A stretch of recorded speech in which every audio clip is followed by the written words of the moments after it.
नमस्कार।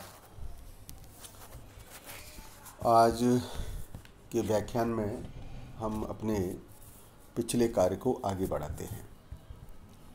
हमने अपने पिछले कार्य में और पिछले जो व्याख्यान हुआ था कि मान लीजिए कोई विद्युत द्विध्रुव विद्युत क्षेत्र में स्थित है, तब इस पर कुल परिणामी बल क्या होगा, साथ ही उस पर टॉर्क कितना लगेगा, उन दोनों की एक्सप्रेशन हमने निकाली थी। और हमने निकाला था, जो रिजल्ट आया था कि इस केस में जो परिणामी बल है वह शून्य होगा, जबकि बलाघूर्ण का मान P और E डाइपोल मोमेंट और विद्युत क्षेत्र की तीव्रता के क्रॉस गुणनफल से दिया जाएगा। क्रॉस गुणनफल से दिया जाएगा, इसका अर्थ हुआ कि जो टॉर्क का मान है वह हो गया PE साइन थीटा। अब यदि इसमें थीटा बराबर 90 डिग्री है, थीटा 90 डिग्री होना, थीटा 90 डिग्री का अर्थ हुआ कि विद्युत क्षेत्र में जो इलेक्ट्रिक डाइपोल रखा गया है वह इलेक्ट्रिक डाइपोल विद्युत क्षेत्र के लंबवत है। लंबवत होने पर हमें टॉर्क का मान मैक्सिमम मिलेगा और वह मैक्सिमम मान PE होगा। जबकि यदि थीटा 0 डिग्री है, थीटा किसके बीच में, विद्युत द्विध्रुव और विद्युत क्षेत्र की बल रेखाओं के बीच में जो कोण बन रहा है, यदि ये 0 डिग्री है तो उस केस में साइन 0 हो जाएगा। और इसका अर्थ है कि द्विध्रुव क्षेत्र के अनुदिश होने पर जो टॉर्क लगता है उस टॉर्क का मान शून्य होगा। अब हम इस कार्य को आगे बढ़ाना चाहते हैं। मान लीजिए इलेक्ट्रिक डाइपोल थीटा 1 से थीटा 2, मान लीजिए इलेक्ट्रिक डाइपोल विद्युत क्षेत्र में रखा हुआ है और हम इसको रोटेट करना चाहते हैं। मान लीजिएगा हम किसी कोण थीटा 1 से थीटा 2 पर रोटेट करना चाहते हैं, तब रोटेट करने पर जो कार्य किया जाएगा net amount of work done, उसको डिटरमाइन करना चाहते हैं। तो उस केस में जो net amount of work done होगा उसका मान हो गया W = integral of tau d theta. और चूंकि हमने एंगल को थीटा 1 से थीटा 2 पर परिवर्तित किया है, इसलिए इंटीग्रल की अपर और लोअर लिमिट थीटा 1 थीटा 2 हो जाएगी। टॉ का मान रख सकते हैं PE साइन थीटा, और PE कांस्टेंट है, बाहर ले सकते हैं। इंटीग्रल साइन थीटा होगा माइनस कॉस थीटा, और इस प्रकार से जो लोअर और अपर लिमिट होगी थीटा 1 थीटा 2, जब इनको हम प्रतिस्थापित करेंगे तो इसका मान हो गया minus PE cos theta 2 minus cos theta 1। Minus sine को अंदर ले सकते हैं, और माइनस साइन को अंदर लेने पर इस net amount of work done का मान हो जाएगा PE cos theta 1 minus cos theta 2। Work done है, इसलिए जो इकाई होगी वह इकाई जूल होगी, वह इकाई जूल होगी। अब हम एक केस पर विचार करते हैं। मान लीजिएगा विद्युत द्विध्रुव क्षेत्र के समांतर है, यानी कि थीटा बराबर 0 डिग्री है, और 0 डिग्री से हमने मान लीजिए 90 डिग्री पर लाए। इसका मतलब क्या हुआ, थीटा 1 0 हो गया, थीटा 2 90 डिग्री हो गया, कॉस 90 0 हो जाता है, कॉस 0 1 होगा। तो उस केस में जब 0 और 90 डिग्री का मान रखेंगे तो हमको इस रोटेशन में जो किया गया कार्य है उसका मान PE होगा, जिसे कि मैंने समीकरण 2 से दिखाया है। इसी प्रकार से यदि इलेक्ट्रिक डाइपोल में जो विद्युत द्विध्रुव स्थित है, हम उसको 0 डिग्री से मान लीजिए पाई डिग्री तक रोटेट करें, उसको घुमाएं, तो इसका अर्थ हुआ थीटा 1 0 डिग्री हो गया, थीटा 2 पाई डिग्री हो गया। और इन 0 और पाई डिग्री के मान को जब हम समीकरण में रखेंगे तो ध्यान रहे cos 0 बराबर 1 होगा, cos पाई माइनस 1 होगा। परिणाम स्वरूप जो किया गया कार्य हमको मिलेगा वह किया गया कार्य 2PE होगा, जिसको कि मैंने इस आर्टिकल में इक्वेशन नंबर 3 से मार्क किया है। हम इसके पोटेंशियल एनर्जी के मान पर भी विचार कर सकते हैं। हम जानते हैं कि यदि कोई डाइपोल स्थित है तो परिणामी बल शून्य होगा, परंतु उस पर बलागुण कार्य करेगा और जो टॉर्क कार्य करेगा वह टॉर्क इस इलेक्ट्रिक डाइपोल को क्षेत्र के समांतर लाने का कार्य करेगा। ऐसा कार्य करता है, हम पिछला ऐसा विवेचना किए हुए हैं।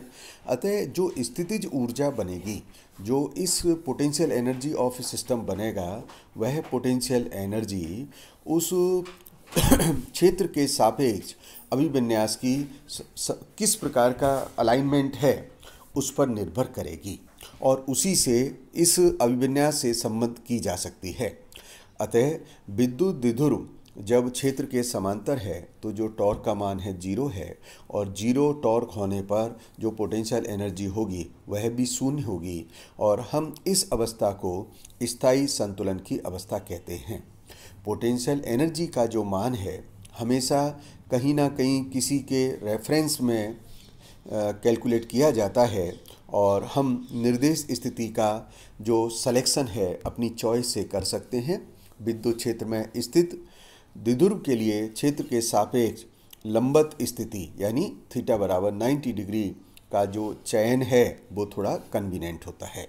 अतः क्षेत्र की दिशा से किसी अन्य थीटा कोण पर स्थित इलेक्ट्रिक डाइपोल को रखने पर जो उसकी पोटेंशियल एनर्जी का मान आएगा वह मान कितना हो गया, u बराबर P sine theta D theta. कहाँ से कहाँ तक ले रहे हैं, हमने रेफरेंस लाइन जो लिया है वो 90 डिग्री से लिया है, इसलिए 90 से theta degree. Sine theta minus cos theta होगा तो minus P E cos theta. It means इसको हम डॉट प्रोडक्ट से दिखा सकते हैं माइनस पी डॉट ऑफ ई। बिल्कुल इसी प्रकार से इस समीकरण से हम रिजल्ट निकाल सकते हैं।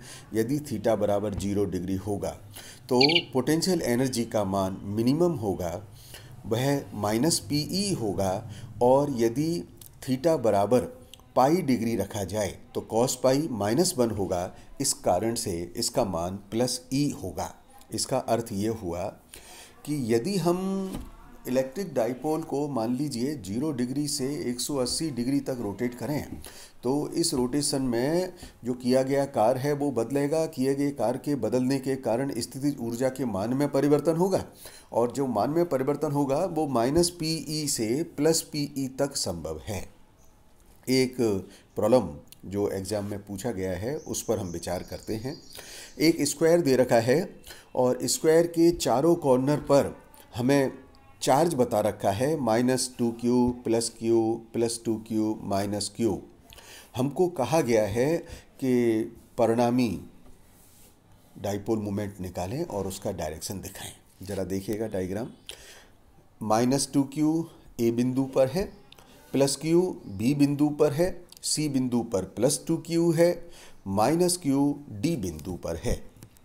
तो हम इस प्रकार से देख रहे हैं ए और सी पर जो आवेश रखा गया है वह -2q और +2q है।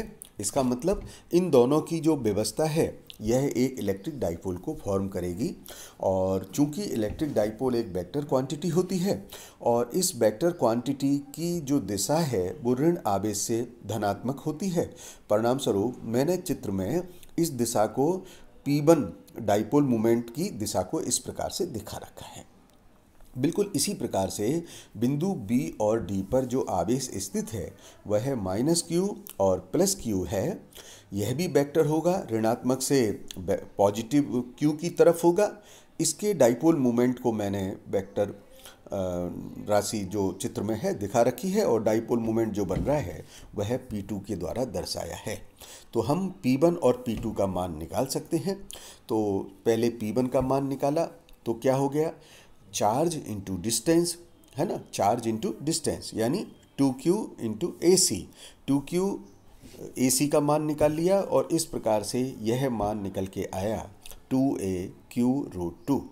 बिल्कुल इसी प्रकार से हम P2 की गणना कर सकते हैं, द्विध्रुव आघूर्ण की गणना कर सकते हैं।